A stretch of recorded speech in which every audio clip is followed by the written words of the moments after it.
चलो गाय को चारा तो डाल दिया मैंने। अब जल्दी से आंगन की सफाई कर देती हूँ। घर साफ रहेगा तो माँ जी भी खुश रहेंगी। मैं उन्हें आज कोई शिकायत का मौका नहीं दूंगी। सुबह सुबह मीरा आंगन में झाड़ू लगा रही थी। तभी गली की तरफ से रामपुर गांव की एक औरत गुजरती हुई आई। उसने मीरा को देखा और रुक गई। अरे मीरा बहन, कैसी हो तुम? घर पर सब कैसे हैं? सब ठीक तो है ना? हाँ बहन, मैं ठीक हूँ और भगवान की कृपा से घर पर भी सब ठीक है। औरत के जाते ही मीरा की जेठानी रुचि बाहर आई। उसने मीरा को देखा और तुरंत भड़क गई। अरे ओ मीरा, सुबह सुबह यहाँ पंचायत लग रही है क्या? काम छोड़कर औरतों से बतियाने का पूरा समय है, लेकिन घर के काम के लिए नहीं। अभी तक झाड़ू ही लगा रही है। रोज यही तमाशा रहता है। घर में किसी को नाश्ता चाहिए या नहीं, इसकी तुझे कोई फिक्र नहीं है क्या? दीदी, बस आंगन की थोड़ी सी सफाई बाकी है। अनाज भी साफ कर दिया है मैंने। अभी बस अंदर जाकर नाश्ता बनाने ही वाली हूँ। तू रोज यही नाटक करती है। सुबह का सारा समय बर्बाद कर देती है। जब देखो तब कोई ना कोई काम अधूरा। ऐसा लगता है जैसे जानबूझकर हमें भूखा रखना चाहती है। नहीं दीदी, ऐसी कोई बात नहीं है। आप मुझे गलत समझ रही हैं। भला मैं क्यों आप लोगों को जानबूझकर भूखा रखूंगी? इसी बीच मीरा और रुचि की सास कमला बाहर आई। यह सुबह सुबह क्या शोर मचा रखा है तुम दोनों ने? पूरा मोहल्ला सुन रहा है।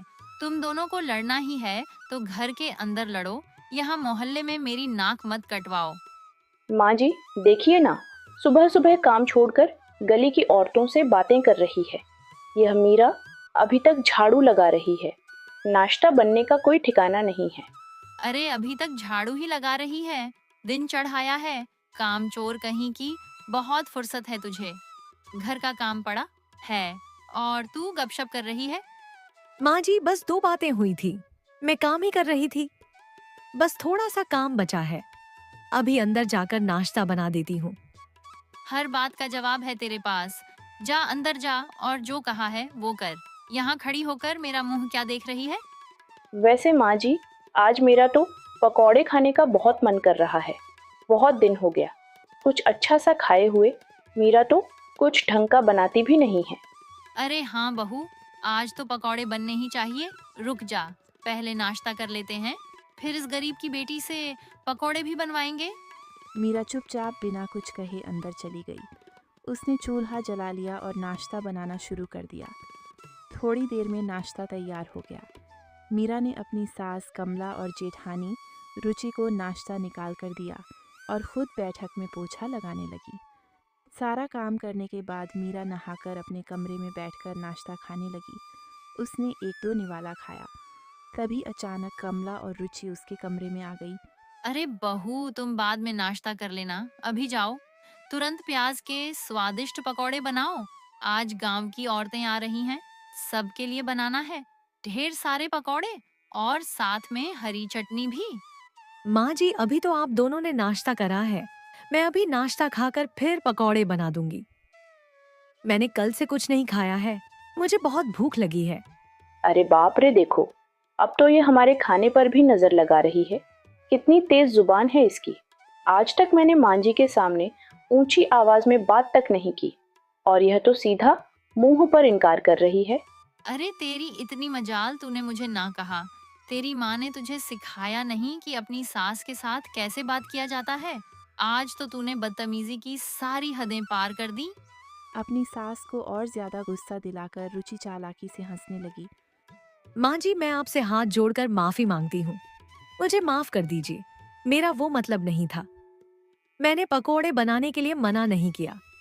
बस मैंने यह कहा कि मैं नाश्ता करने के बाद बनाऊंगी। पर मैं अभी तुरंत जाकर पकोड़े बनाती हूँ। नाश्ता बाद में कर लूंगी।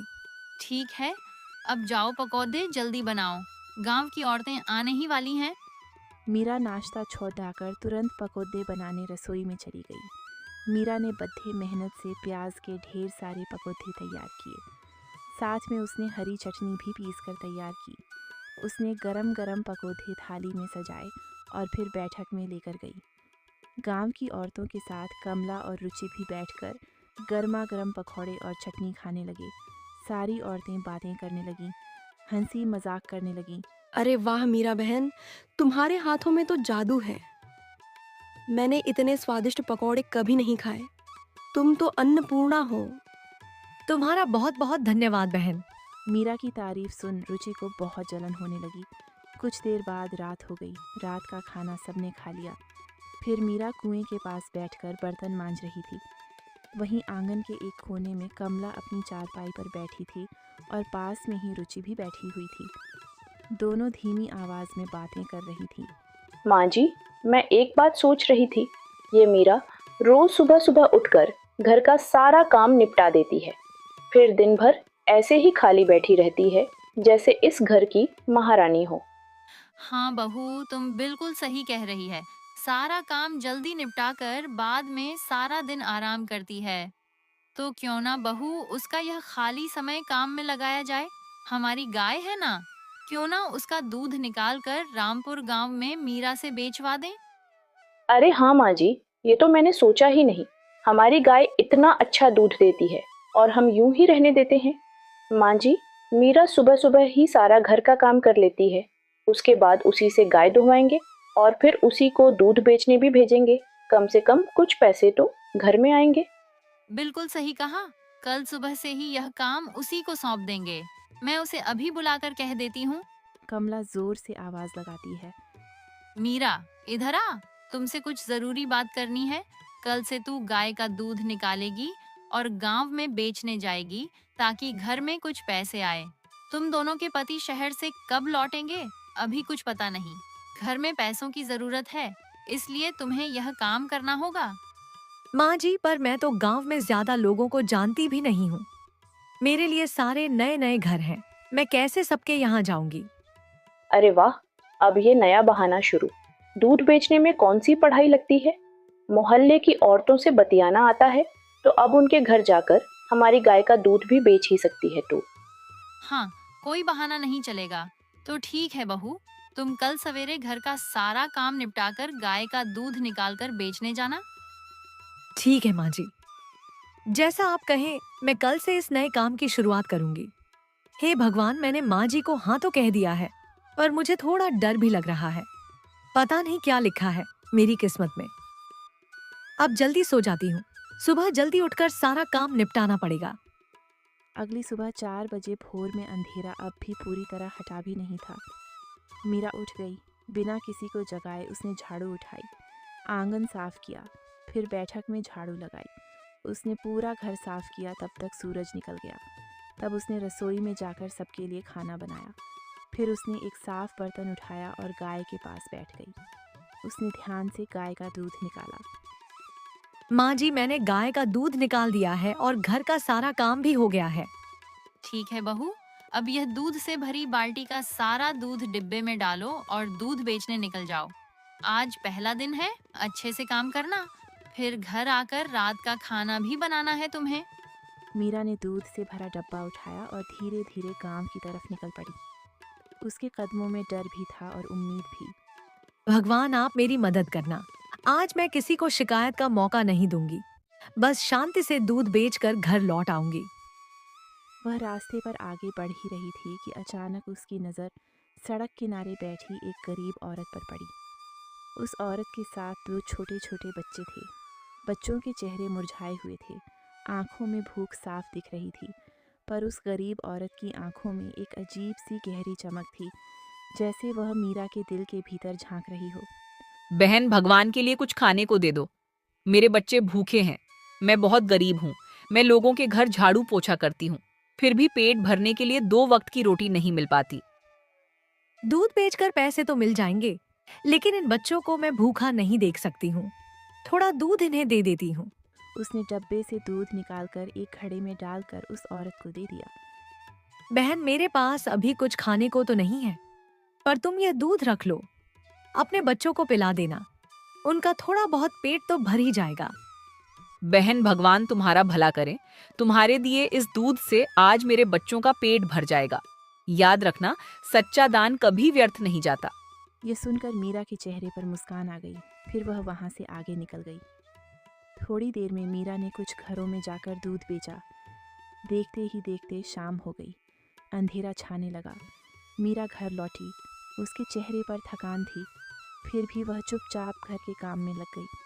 अगले दिन फिर सुबह हुई। मीरा ने उठकर गाय का दूध निकाला, घर का सारा काम किया। थोड़ी देर में दूध लेकर फिर गांव की तरफ निकल पड़ी। बहन, बहुत ही स्वादिष्ट दूध है तुम्हारी गाय का। इतना अच्छा और स्वादिष्ट दूध गांव में किसी गाय का नहीं है। हाँ बहन, हमारी गाय का दूध बहुत स्वादिष्ट है। तुम्हारा बहुत बहुत धन्यवाद। इतना कहकर मीरा आगे निकल गई। उसे फिर वही गरीब औरत दिखी। उन्हें देखकर मीरा को फिर दया आ गई।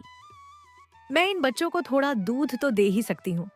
अब मैं रोज आकर इन्हें थोड़ा दूध मुफ्त में दे दूंगी। इतना सोचकर मीरा ने फिर से मुफ्त में थोड़ा दूध उस औरत को दे दिया। थोड़ी देर में आगे चलते हुए उसे रास्ते में एक बूढ़े बाबा मिले। बाबा सड़क पर नीचे बैठे थे, बहुत कमज़ोर लग रहे थे। बेटी, कुछ खाने को दे दो। 2 दिन से मैंने कुछ नहीं खाया, मुझे बहुत भूख लगी है। मीरा ने एक बर्तन निकाला, उसमें दूध डाला और बाबा को दे दिया। ऐसे ही दिन बीतते गए। रोज़ सुबह मीरा दूध लेकर निकलती, 1-2 घरों में दूध बेचती, फिर उस गरीब औरत के बच्चों को मुफ्त में दूध देती और उसके बाद रास्ते में कभी कोई भूखा उसे मिल जाता और हर बार उसका दिल पसीज जाता। उसकी दयालुता के कारण आधा से ज़्यादा दूध रोज़ मुफ्त में किसी न किसी को मिल जाता था। उधर घर में कमला और रुचि खुश थी कि मीरा रोज़ दूध बेचने जाती है। उन्हें यह अंदाज़ा भी नहीं था कि मीरा की अच्छाई धीरे धीरे कर्म की एक जादुई कहानी लिख रही है। देखते ही देखते पूरा 1 महीना बीत गया। एक दिन दोपहर को गांव की एक औरत कमला के आंगन में आकर बोली, अरे वाह काकी, आपकी बहू तो कमाल कर रही है। रोज डब्बा उठाकर पूरे गांव में दूध बेचती है। सुना है अच्छे पैसे कमा रही है। आपकी गाय का दूध भी बड़ा मीठा है। अरे हाँ हाँ, हमारी गाय का दूध तो है ही बढ़िया। कुछ देर में शाम ढल गई। थोड़ी देर बाद कमला और रुचि बाहर आंगन में चौकी पर बैठकर बातें करने लगी। माँ जी, आपसे एक जरूरी बात करनी थी। उस मीरा को 1 महीना होने वाला है दूध बेचने जाते हुए। अब तक तो काफी पैसे इकट्ठा हो गए होंगे। आपको नहीं लगता कि अब आपको उससे पैसों के बारे में पूछना चाहिए? हाँ बहू, तुम बिल्कुल सही कह रही हो। मैंने अब तक उससे पैसों के बारे में पूछा ही नहीं। आज आते ही उससे पूरा हिसाब लेंगे। आखिर यह पैसा हमारा है। शाम ढलते ढलते मीरा घर लौटी। चेहरा थका हुआ था, आंखों में डर साफ दिख रहा था। वह बैठक से होते हुए अपने कमरे में जा ही रही थी कि उसकी सास और जेठानी ने उसका रास्ता रोक लिया। अरे ओ महारानी, रुक रुक, यूं भागी भागी कहाँ जा रही है? क्यों रे मीरा, 1 महीना हो गया दूध बेचते बेचते। अब तक तूने मुझे एक भी पैसे का हिसाब नहीं दिया। अब तो बहुत पैसे इकट्ठा हो गए होंगे। बता, अब पैसे कहाँ हैं? हाँ माँ जी, अब तो इसके पास अच्छी खासी रकम जमा हो गई होगी। ओ वो माँ जी, अभी तो पैसे नहीं मिले हैं। कल 1 महीना पूरा हो जाएगा, तब सबके पैसे मिल जाएंगे।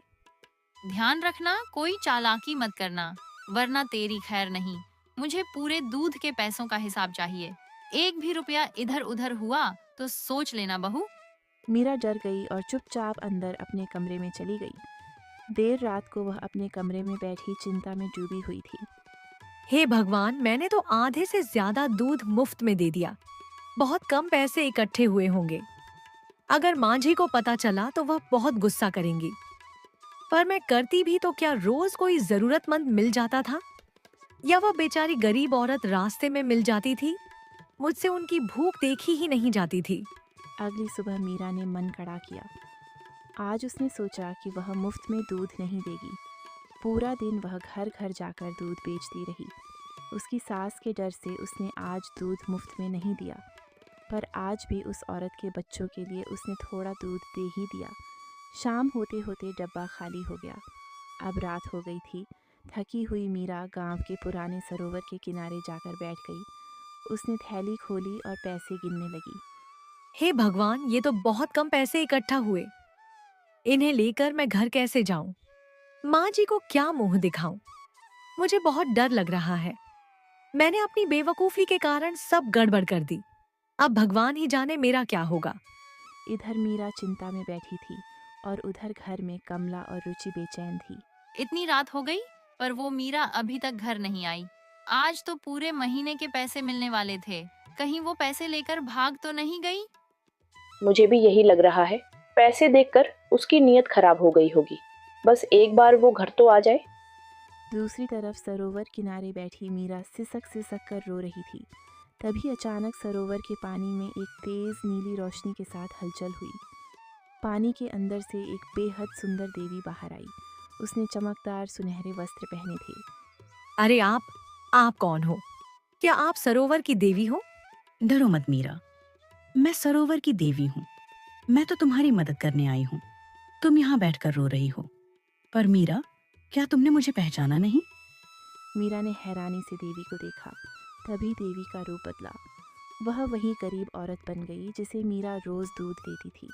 फिर रूप बदला और वह बूढ़ा बाबा बन गई और अंत में वापस देवी के रूप में आ गई। मीरा यह देखकर हैरान रह गई। मीरा, यह दुनिया एक परीक्षा है। मैं भेष बदलकर इस गांव के लोगों की इंसानियत परख रही थी।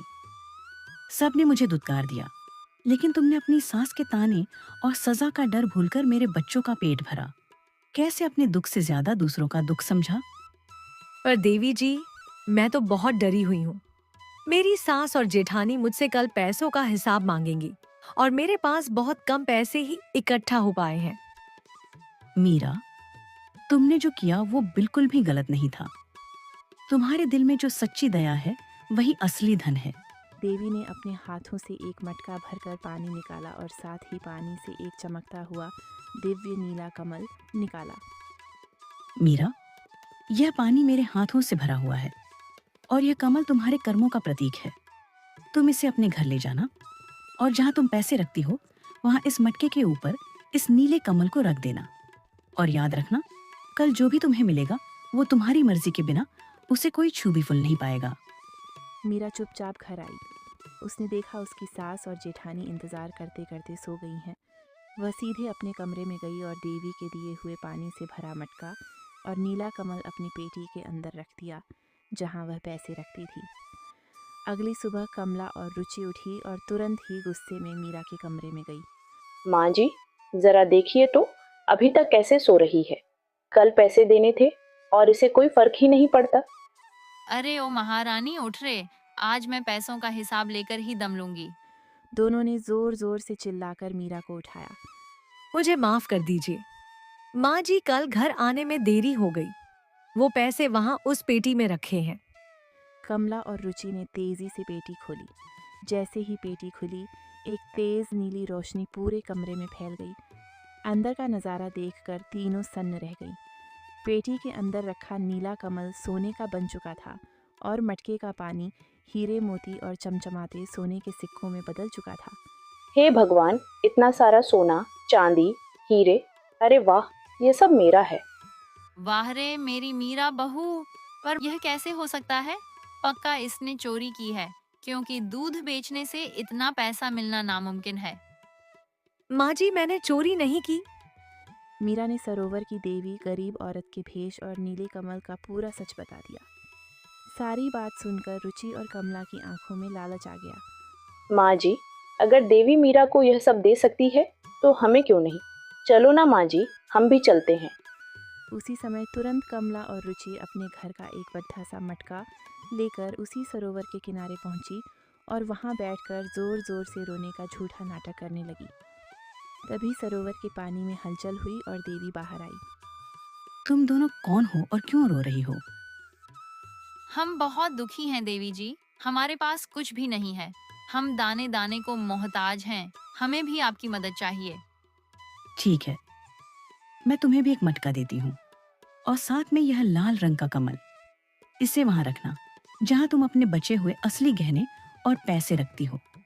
अगर तुम्हारे आंसू सच्चे हैं तो यह कमल तुम्हारे धन को 10 गुना कर देगा, पर अगर तुम्हारे मन में कपट हुआ तो परिणाम भुगतने के लिए तैयार रहना। कमला और रुचि खुशी खुशी घर लौटी। दोनों ने लालच में आकर अपने सारे पुश्तैनी गहने और जीवन भर की जमा पूंजी एक बड्ढे संदूक में रखी और उसके ऊपर देवी का दिया, लाल कमल और मटका रख दिया। दोनों रात भर अमीर बनने के सपने देखती रहीं। अगली सुबह दोनों जल्दी उठीं और भागते हुए अपना संदूक खोला। जैसे ही संदूक खुला, उसमें से एक काले रंग का धुआं निकला। लाल कमल सूखकर राख हो चुका था। माँ जी, ये क्या हो गया? मेरे सारे सोने के कंगन ये क्या बन गए? हे भगवान, मेरे सारे गहने, मेरे सारे पैसे सब काले पत्थर और कोयला बन गए। उस देवी ने हमें धोखा दिया, हम बर्बाद हो गए। दोनों गुस्से और बदहवासी में भागते हुए सरोवर के किनारे पहुंची और जोर जोर से चिल्लाने लगी। अरे ओ देवी, तेरी इतनी मजाल, तेरी हिम्मत कैसे हुई हमारे साथ इतना बड़ा धोखा करने की? हमारे जीवन भर के गहने पत्थर क्यों बन गए? देवी शांत भाव से जल से प्रकट हुई। यह धोखा नहीं, यह तुम्हारे कर्मों का फल है। तुम दोनों लालच में झूठ बोलकर मेरे पास आई थी। मैंने तुम्हें चेतावनी दी थी। मीरा के साथ तुमने क्या क्या नहीं किया। उसे दिन रात काम करवाया, ताने मारे, भूखा रखा। मीरा को जो मिला वह उसकी निस्वार्थ सेवा और सच्चे दिल का फल था। तुमने धन खो दिया क्योंकि तुम्हारे दिल में लालच और दूसरों के लिए नफरत थी। कमला और रुचि का सिर शर्म और पछतावे से झुक गया। वे फूट फूट कर रोने लगीं, पर इस बार उनके आंसू सच्चे थे। तभी पीछे से मीरा वहां आ गई। देवी जी, कृपया मेरी माँ जी और जेठानी को माफ कर दीजिए। इन्होंने जो किया उसका इन्हें पछतावा है। मीरा ने अपनी बेटी से मिला हुआ सारा सोना और धन गांव में एक अन्न क्षेत्र, मुफ्त भोजनशाला बनाने के लिए दान कर दिया, जहां कोई भी गरीब भूखा न रहे। ये देखकर कमला और रुचि को अपनी गलती का गहरा एहसास हुआ। उन्होंने मीरा से रोते हुए माफ़ी मांगी और हमेशा के लिए अपने बुरे बर्ताव को त्याग दिया। सीख: इस दुनिया में हर इंसान को उसके कर्मों का फल ज़रूर मिलता है। दयालुता का फल सुख होता है और लालच का फल विनाश। झूठे आंसू कभी भगवान को नहीं बहकाते, लेकिन सच्ची दया हमेशा चमत्कार बन जाती है।